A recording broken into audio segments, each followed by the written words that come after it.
आज ठाकुर जी का जन्म हुए 1 वर्ष व्यतीत हो चुका है, 1 वर्ष पूर्ण हुआ,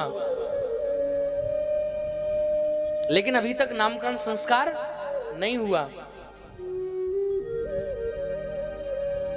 आज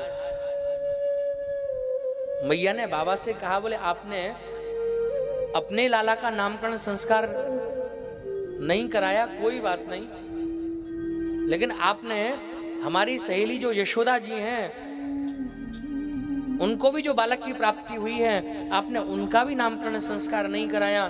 तो हम चाहते हैं कि आप रोहिणी जी के बालक के नामकरण संस्कार के उपलक्ष्य में अपने बालक का भी नामकरण संस्कार कराओ। तो बाबा ने मन में विचार किया, बोले देखो जन्म के साथ ही पूतना आ गई, तृणावर्त आ गया, तो आज बाबा ने नामकरण संस्कार करने के लिए कोई उत्सव नहीं मनाया, चुपचाप दोनों बालकों का नामकरण संस्कार कराया, अपने पुरोहित जी को भी नहीं बुलाया। हाँ, अपने पुरोहित जी को भी नहीं बुलाया। नंद बाबा के पुरोहित हैं शांडिल्य मुनि, और वसुदेव जी के पुरोहित हैं गर्गाचार्य जी महाराज। तो अपने पुरोहित को ना बुला करके वसुदेव जी के पुरोहित को बुलाया और गर्गाचार्य जी को बुला करके सुंदर नामकरण संस्कार कराया है। बड़ा सुंदर भाव है कि गर्ग पुरोहितो राजन यदुनाम समुपाहत ब्रज जगामनंदस्य वसुदेव प्रचोदितम। वसुदेव जी के पुरोहित गर्गाचार्य जी को बुलाया, बुला करके नामकरण संस्कार करने के लिए आग्रह किया। आज तुरंत गौशाला को लिपवाया, कोई उत्सव नहीं मनाया, चुपचाप आसन लगाए। आसन लगा करके गर्गाचार्य जी अपने शिष्यों के साथ में आए, आकर के दोनों बालकों का नामकरण संस्कार करने के लिए आए हैं। आज जब यशोदा जी अपने बालक को गोद में लेकर के चली, तो रोहिणी जी भी आज सुंदर 16 श्रृंगार करके अपने बालक को गोद में लेकर के चली हैं। यशोदा जी गांव की स्त्री है महाराज, इनका दिमाग कुछ ज्यादा चलता है महाराज। तो क्या किया, रोहिणी जी से कहा, बोले देखो देवी, हमने सुना है कि आपके जो पुरोहित हैं बहुत पहुंचे हुए हैं, हम चाहते हैं आपके पुरोहित जी की परीक्षा ले ली जाए। बोले कैसे परीक्षा लोगी? बोले परीक्षा लेने के लिए एक ही कर्तव्य है। क्या? बोले हम दोनों अपने अपने बालकों की अदला बदली कर लेते हैं। तो बालकों की अदला बदली करी महाराज, और अदला बदली करके पहुंची है गर्गाचार्य जी के सामने। और जब गर्गाचार्य जी के सामने पहुंची, तो आज गर्गाचार्य जी ने जब दोनों बालकों का दर्शन किया तो देख करके स्तब्ध हो गए महाराज। क्यों? बोले एक से बढ़कर एक है, एक शेष का अवतार है तो दूसरा स्वयं त्रैलोक अधिपति है। और जब दोनों बालकों का दर्शन किया तो गर्गाचार्य जी को त्रिकाटक समाधि लगी। समाधि 2 प्रकार की होती है, एक होती है ध्यान समाधि। ध्यान समाधि में महाराज नेत्र बंद रहते हैं, मुंह बंद रहता है, लेकिन श्वास चलती रहती है। हम सब लोग जो प्राणायाम करते हैं, लेकिन आज बाबा को जो समाधि लगी वो त्रिकाटक समाधि लगी।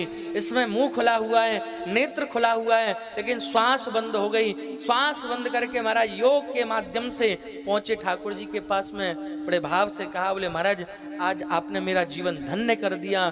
जो अनामा है, अजन्मा है, उसके नामकरण संस्कार करने का आपने जो सौभाग्य है वो मुझको प्रदान किया। मेरा जीवन धन्य हो गया। इस प्रकार से धन्यवाद ज्ञापन करने लगे। लेकिन बाहर तो त्रिकाटक समाधि लगी हुई है, मुंह खुला हुआ है, नेत्र खुले हुए हैं महाराज। मैया को लगा, बोले ये क्या आश्चर्य हुआ? जोर से मैया चिल्लाई, बोले महाराज हो या पधार गए? बाबा ने हड़बड़ा करके नेत्र खोले, बोले कहीं नहीं गए, यहीं हैं, चिंता मत करो। बोलो राधे राधे, जोर से बोलिए। बड़े भाव से चिंतन करते हुए आज दोनों बालकों का नामकरण संस्कार किया। बड़ा सुंदर भाव है। बोले मैया ये जो तुम्हारे हाथ में बालक है ना, ये आपको बालक नहीं है।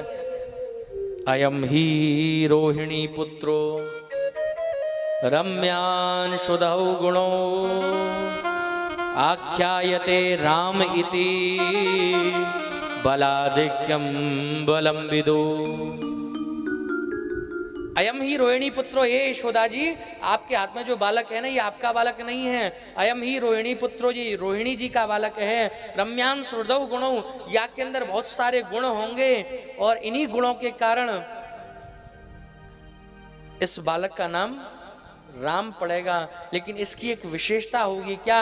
ये बल में बहुत बलशाली होगा, इसीलिए इस बालक का नाम हम बलराम रखते हैं। बोल बलराम जी महाराज की जय। और इसका दर्शन करने से भद्र होगा, जीवन में कल्याण आएगा, इसीलिए इसका नाम बलभद्र होगा। नाना प्रकार के नाम प्रदान किए। आज जैसे ही यशोदा जी ने सुना कि ये तो पहचान गए, तुरंत महाराज अपने अपने बालकों की अदला बदली करी है।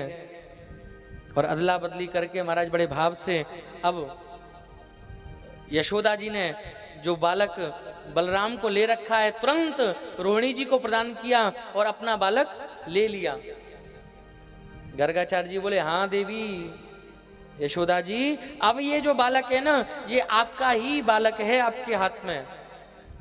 आसनान वर्ण स्त्रियो हास्यम गृहीतांगो तनुम शुक्ल रस्त पीतास्त इदानीं कृष्णतां गत।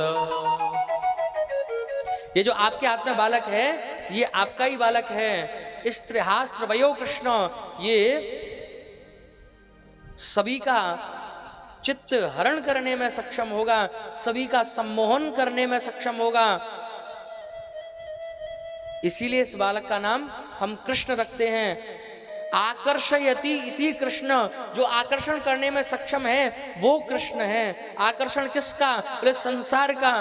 ऐसे बालक का नाम कृष्ण रखा। कृष्ण के नाम की और नाना प्रकार की व्याख्याएं करी। कर्षयति सर्व अपराधान, कृष्ण क्या करते हैं? सभी अपराधों का कर्षण करते हैं, सभी अपराधों को ग्रहण कर लेते हैं, इसीलिए इस बालक का नाम कृष्ण रखा। देवी आपके बालक के नाना प्रकार के नाम होंगे, आप चिंता मत करो। कोई इसको कृष्ण कहेगा, कोई इसको बलराम कहेगा, कोई बलभद्र कहेगा, कोई इसको असुर निकंदन कहेगा, कोई इसको माखन चोर कहेगा, कोई इसको गिरधारी कहेगा, कोई बनवारी कहेगा, नाना प्रकार के इसके नाम होंगे।